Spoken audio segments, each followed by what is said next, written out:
And you know what's hard about coaching? I did come back and coach for a little while. Uh, what's hard for me about coaching is it's difficult to find athletes that desire the same thing you did.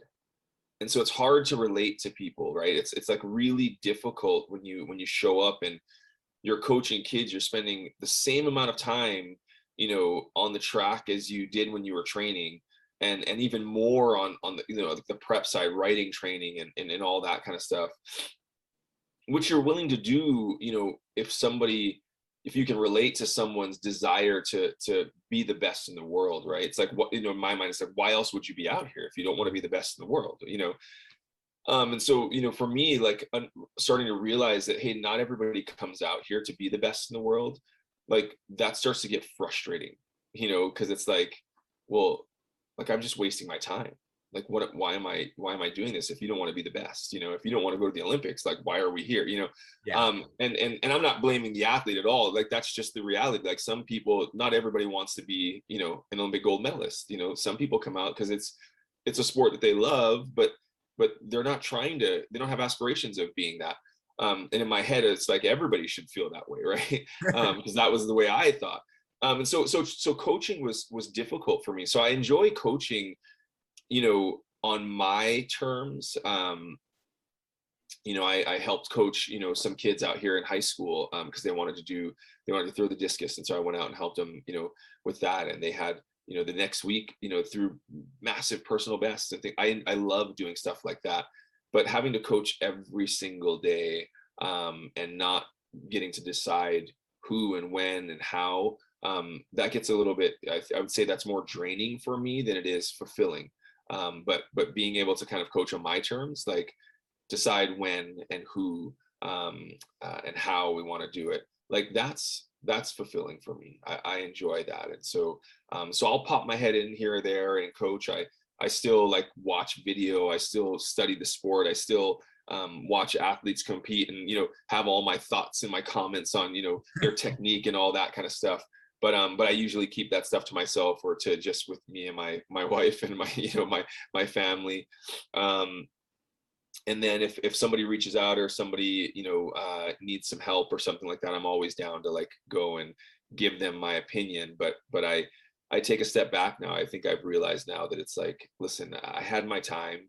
Again, I'm not trying to prove anything to anybody. I don't need anybody to remember my name. In fact, most of the time people don't. These young kids have no idea, who I am.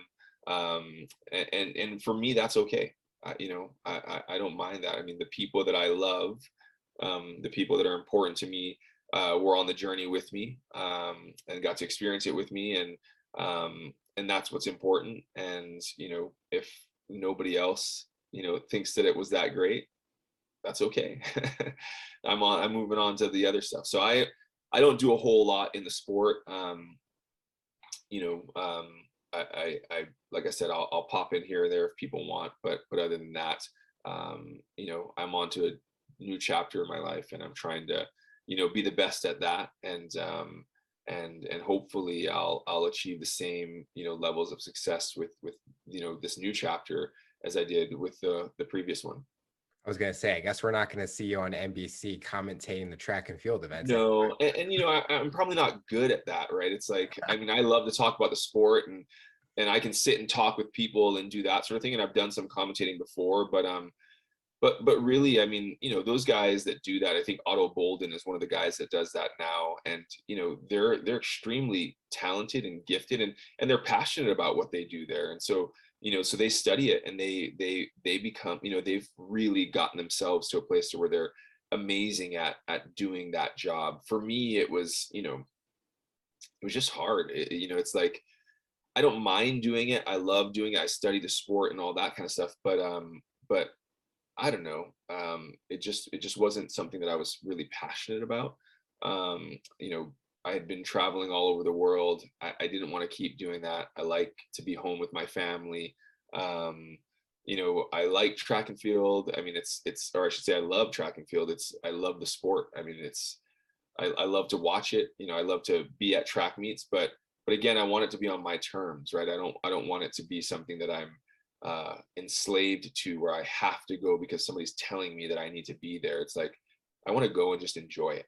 I want to go and do it because I love it, not because I have to. And that's what I wasn't at the end of my career. That's the whole issue that I was having, and I don't want to go back there. And so I'll still go to track meets. I'll still watch it on TV. I'll still help coach here and there, but I want to do it on my terms, not someone else's.